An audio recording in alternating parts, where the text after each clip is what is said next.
হাদিসে পাকের মধ্যে আছে কিয়ামতের ময়দানে মানুষগুলো সবর করার পর মুসিবতের মধ্যে ধৈর্য ধরার পর আল্লাহ এত এত এত নেকি দান করলেন, বান্দার আমলনামাটা গাড়ায় ফেললেন। কিয়ামতের ময়দানে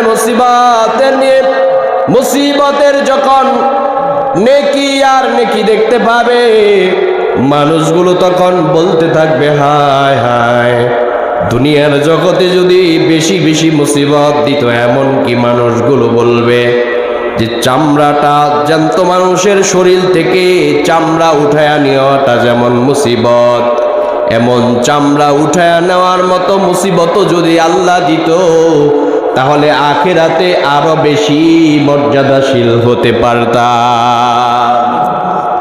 সবরকারী মানুষগুলো নেক দেখে আফসোস করতে থাকবে আর আফসোস করবে, দুনিয়াতে যদি সুখ না পাইতাম, গাড়ি বাড়ি না পাইতাম, অট্টালিকা না পাইতাম। ও গরিবের দল, আজকে তো বড় লোকের বড় বড় ব্যবসা, বড় বড় গাড়ি বাড়ি দেখার পর আফসোস হয়। তুমি গরিব, আফসোস কইরো না, সবর করো, নামাজ পড়ো, আল্লাহর হুকুম পালন করো। আরেক জান্নাতে যাওয়ার পর, তোমার বিল্ডিং দেখার পর ওই বড় লোকরা তোমাকে নিয়ে আফসোস করবে, এমন আফসোস করবে, তোমার আফসোস তো একদিন শেষ হয়ে যাবে, ওই বড় লোকের আফসোস কোনোদিন শেষ হবে না। এই জন্য সবর করতে হবে, ধৈর্য ধারণ করতে হবে।